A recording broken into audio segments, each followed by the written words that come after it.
Salve galera, tudo bem? Bem-vindos a mais uma aula aqui do canal do Monteiro. Normalmente o pessoal fala para mim assim: Monteiro, o que é um predicativo do objeto? Como é que eu diferencio de predicativo do sujeito? Bem, vamos assistir essa aula e eu espero te ajudar hoje.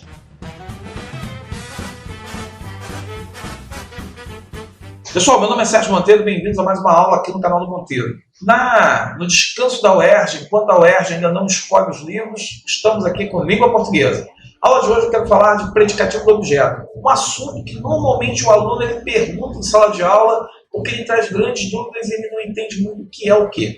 Então vamos lá. Predicativo do objeto, assim como predicativo do sujeito, são chamados termos integrantes da oração. Isso quer dizer o quê? Eles são termos, são palavras que são usadas dentro da construção da frase, na sintaxe da oração, e elas não podem ser retiradas porque elas comprometem o sentido geral da oração.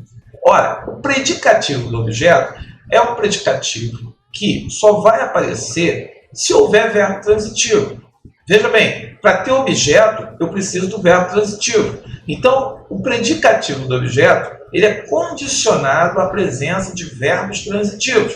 Porque esses verbos transitivos, que podem ser direto ou indireto, eles normalmente vão reger o objeto e vão sugerir uma característica do objeto. Veja, eu preciso do verbo transitivo, porque para ter objeto eu preciso do verbo transitivo, para ter a regência. E aí, esse verbo que eu utilizo, ele sugere uma caracterização do objeto. Não pode ser retirado, porque se retirar, a frase perde sentido. Como assim? Está difícil de entender? Então vem comigo. O pai considerou a atitude imprópria. Veja, o verbo é considerar. Quem considera, considera algo, considera alguém.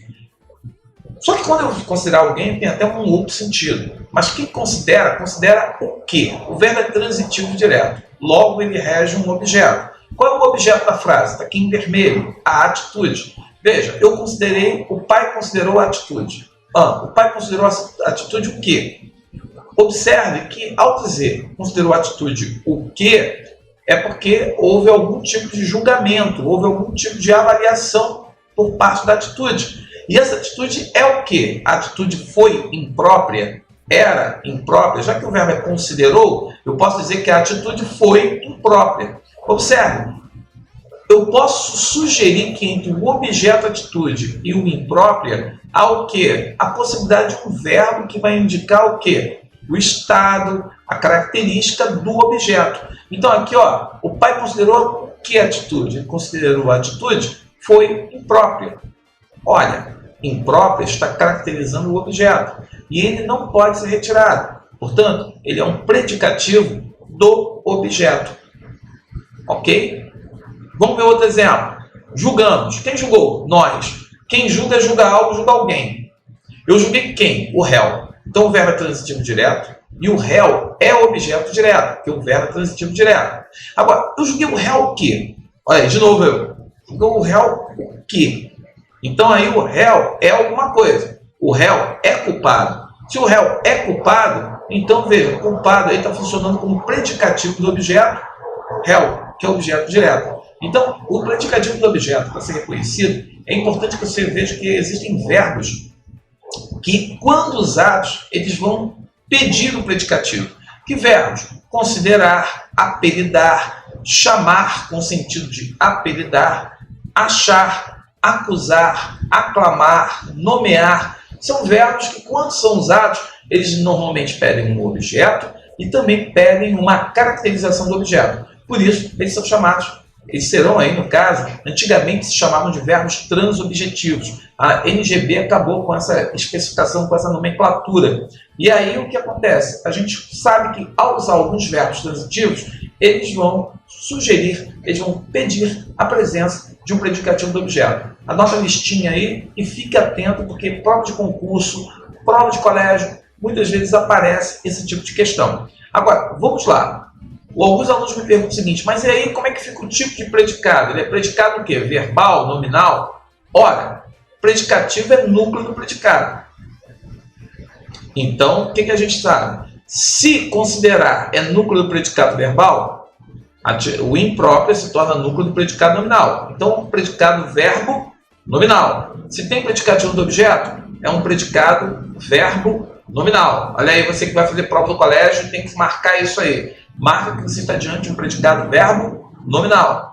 Agora, predicativo do sujeito. Vamos lá. Quando eu falo predicativo do sujeito, eu estou falando de um termo sintático de valor adjetivo. Quando eu falo de valor adjetivo, é porque eu posso usar um substantivo com valor de adjetivo, tá?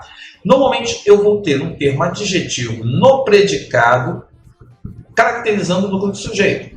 Por isso que esse predicativo é considerado o núcleo do predicado nominal.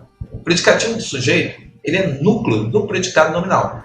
E é aí que está a grande questão. Normalmente, os verbos não são transitivos. Os verbos serão verbos de ligação. Ora, ser, estar, aparecer, permanecer, virar, ficar, tornar-se, são verbos que normalmente são usados com valor de verbo de ligação, ou verbos relacionais, porque eles relacionam o núcleo do sujeito ao núcleo do predicado, que é o predicativo do sujeito, que é uma palavra de valor adjetivo, como eu já falei.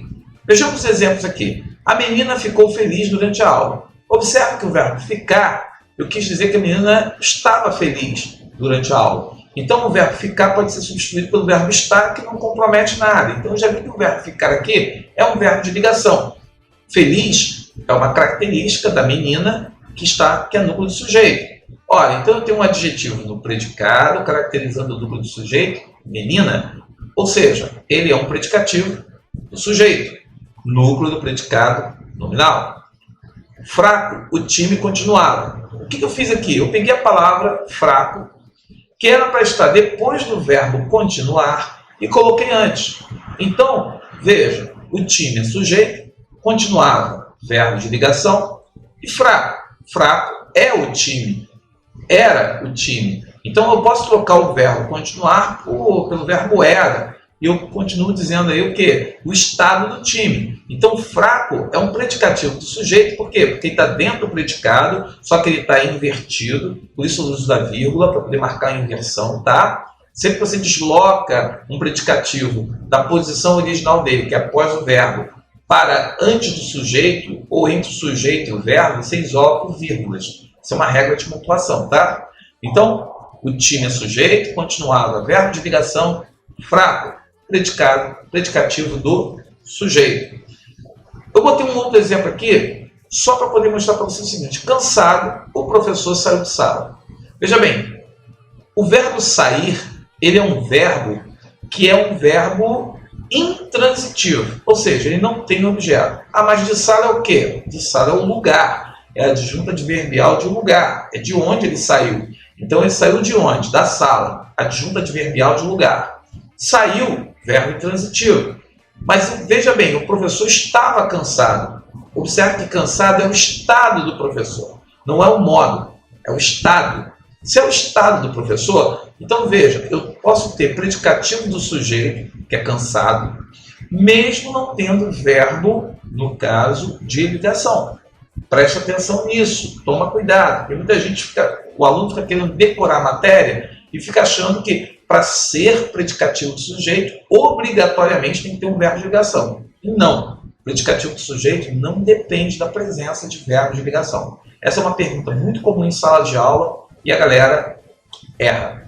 Ok? Então, toma cuidado. Espero que você tenha sucesso na sua prova, que você não erre mais isso. Ok? E qualquer coisa, mande sua pergunta, mande seu questionamento e que eu faço uma aula de acordo com o seu pedido. Ok? Se inscreve no canal, toca o sininho e me siga nas redes sociais. Até a próxima.